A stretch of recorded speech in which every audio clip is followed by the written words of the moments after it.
Apple's revenue estimates are in and the company is down this holiday for the first time in 19 years. We get the first real-life pictures of the Galaxy S10 from a very trusted source, and no surprises here anymore. And it looks like Huawei is following Nokia's footsteps with the Mate 30 with another batch of like 5 cameras. I'm Jaime Rivera, and I had a hard time trying to remember that today is not Tuesday. It's Thursday. This is Pocketnow Daily.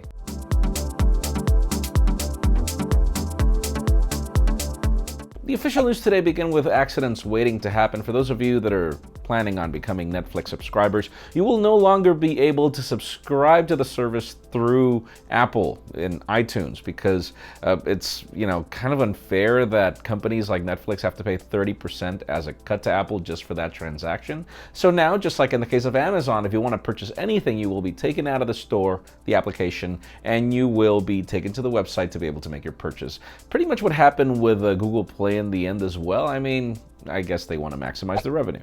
Now let's talk about that Sony Xperia XZ4. I know Sony news aren't really hot here, but it seems that this phone is not going to be any chump.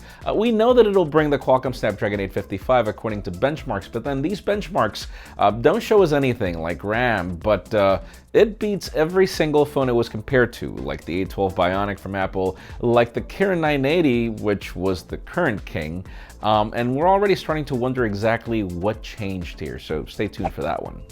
And speaking of Huawei, let's talk about that Mate 30 Pro that will come later, as we know the difference between the P and the Mate is where the cameras are placed, and now we've got some leaked cases where the camera opening it's larger, and so we're wondering if that means that we're getting a 5th camera element.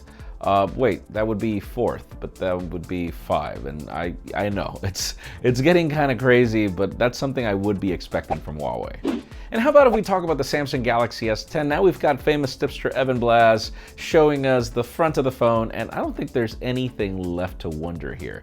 Once Evan gets things, they're pretty much confirmed. The whole cutout for the camera, that doesn't look too large actually, it doesn't look intrusive, and then we've got a nearly bezel-less display. Chime in the comments, let us know what you think about this design approach. And finally, the hottest news today have to do with something that was going to happen at some point. What goes up must come down. Apple has been having great quarters, pretty much every quarter better year over year, quarter over quarter for the past 20 years. And that pretty much ended right now. Tim Cook pretty much just sent an estimate where the company was expecting to sell $91 billion in revenue.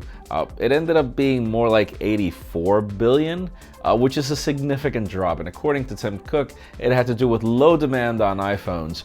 And when asked for the reason why, it seems that he's blaming it on the battery replacement program and other things that have been happening. Let us know in the comments down below. We would really love to know your opinion. What do you think happened? What caused this revenue drop? In my case, I do feel that Apple just completely overdid the price tag. They overestimated, okay, we're not selling that many units, so why don't we make them more expensive and still get the same amount of revenue? At some point, it was going to backfire. Like, iPhones right now are more expensive than a MacBook. Let us know what you think in the comments down below. Friends, again, if you want to get the news earlier, follow us on Pocketnow.com and subscribe to both our channels, English and Spanish, for more videos like this one. You can follow me on Twitter, Jaime_Rivera, on Instagram at Jaime Rivera. Please give this video a thumbs up if you like what you saw. I'm Jaime Rivera. Thanks so much for watching. We will see you tomorrow.